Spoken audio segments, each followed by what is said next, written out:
नबी की रहमत का मंजर देखना हो तो आओ मैं आपको दिखाऊं। आप ताज्जुब करेंगे कि ऐसी रहमत। मेराज पे गए, पहले बैतुल मुक़द्दस गए, नबियों को नमाज पढ़ाई, वहीं से आप मेराज सातों आसमान की सैर की। जब वापस आ रहे थे तो अल्लाह तबारक व तआला ने नबी के ऊपर 50 वक्त की नमाज फर्ज की। और मैं किसी को भी खड़ा करके पूछ सकता हूं, क्योंकि रात का 2:30 बज रहा है, पता लगाने के लिए कि देखे कौन सो रहा है और कौन जाग रहा है।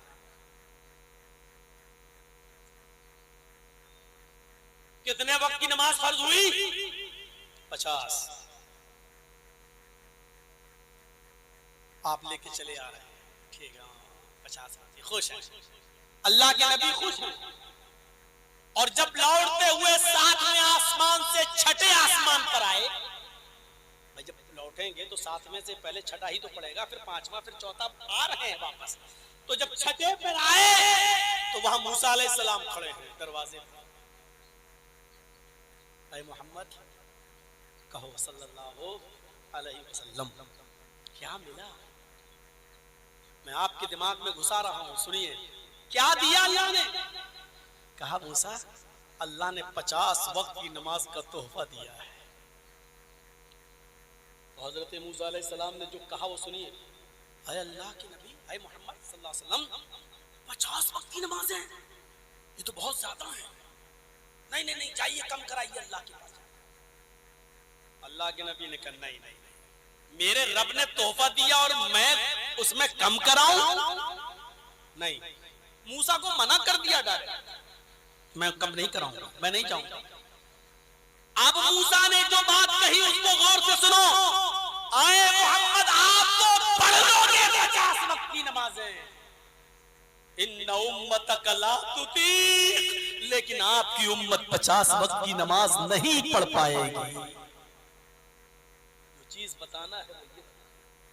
जब अल्लाह के नबी ने कहा कि मेरी उम्मत नहीं पढ़ पाएगी, इसका मतलब नहीं पढ़ेगी तो गुनाहगार होगी, गुनाहगार होगी तो जहन्नम में जाएगी।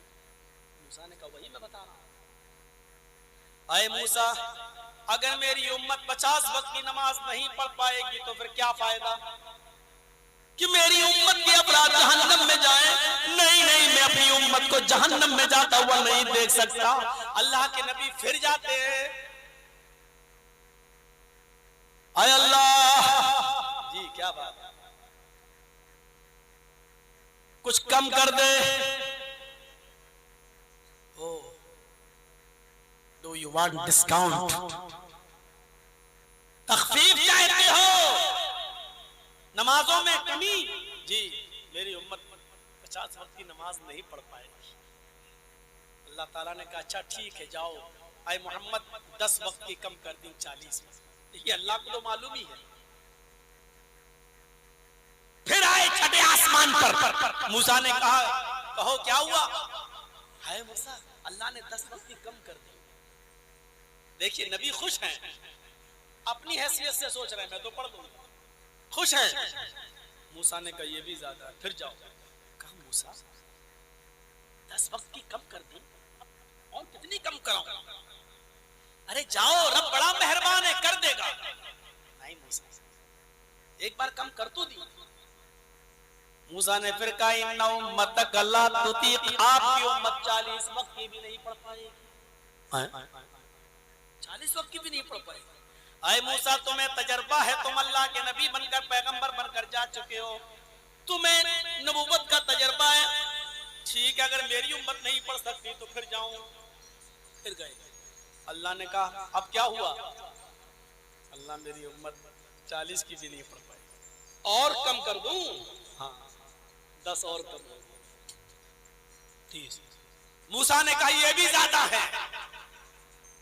नहीं ठीक, जब कहते थे इन्ना उम्मतक ला तुतीक, जब उम्मत का नाम सुनते फिर चले गए। अल्लाह 30 भी ज्यादा, कहा ठीक 20।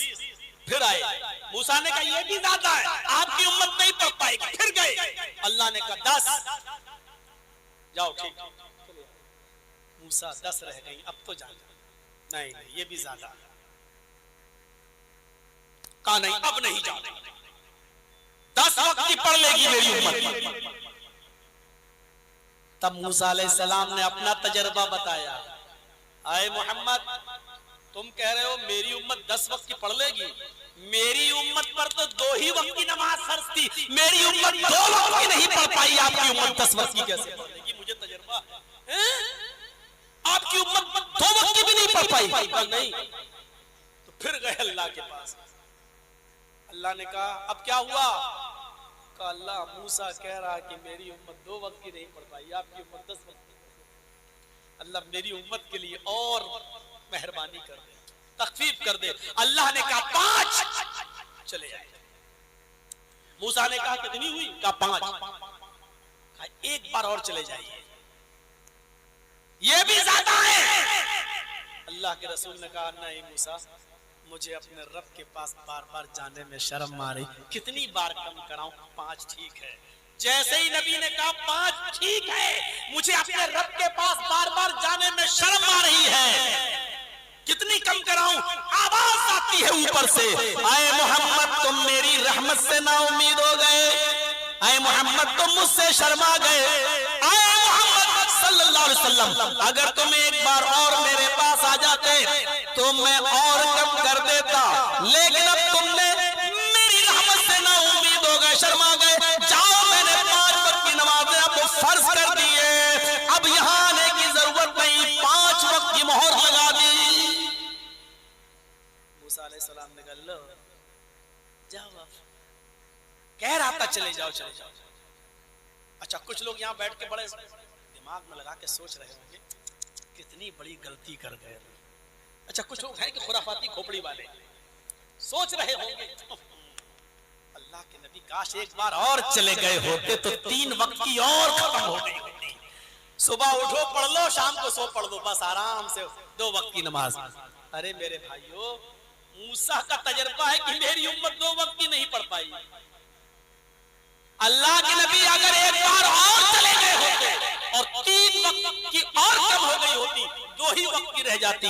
जिसको नहीं पढ़ना वो 2 वक्त की भी नहीं पढ़ पाता है, और पढ़ने वाले 5 वक्त की नमाज भी पाबंदी से पढ़। बताओ पढ़ते कि नहीं पढ़ते?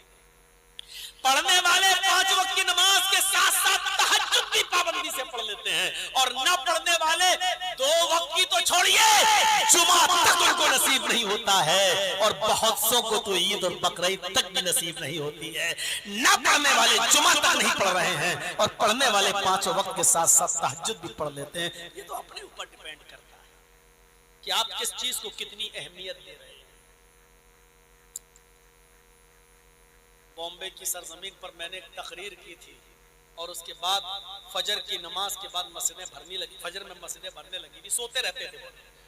लेकिन बॉम्बे में हाल यह था कि पानी आता था सुबह 4 बजे और 6 बजे चला जाता था।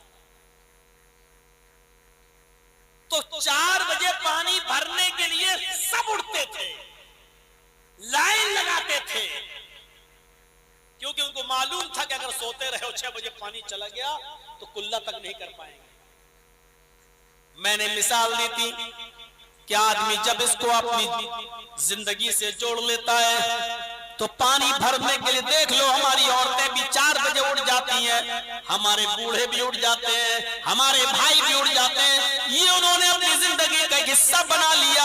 अगर नमाज को भी अपनी जिंदगी से जोड़ लें और ये सोच लें कि ये भी हमारी ड्यूटी है, तो यकीन मानिए आप फजर की नमाज के भी पाबंद बन सकते हैं। और जब 4 बजे उठते ही है तो फजर की नमाज पढ़ने में आपको दुश्वारी क्यों आ रही है? जिस तरह जिंदगी का एक हिस्सा है पानी, और पानी को भरने के लिए आप 4 बजे भी उठ जाते हैं, अलार्म तक लगा लेते हैं, तो उस तरीके से फजर की नमाज पढ़ने के लिए आप अलार्म क्यों नहीं लगा सकते हैं? क्यों नहीं उठ सकते हैं? नमाज को भी हम अपनी जिंदगी का एक हिस्सा समझें, और पैदा ही हम हुए इबादत के लिए। मेरे भाइयों, ये बात उनके दिलों में ऐसी भरी कि जो 10 आदमी नमाज पढ़ा करते थे बंबई की, उस जिस जगह मैंने तकरीर की चीता कैंप के अंदर, वहां तमाम की तमाम लोग पूरी की पूरी मस्जिदें भरना शुरू कर दिए। अब हमने देखा ज़ुहर में और असर में इतने लोग नमाज नहीं पढ़ते थे, क्योंकि कोई दुकान पे गया, कोई ऑफिस में गया, और फजर की नमाज में हम देखते थे कि मस्जिद बिल्कुल चकाचक भरी हुई है।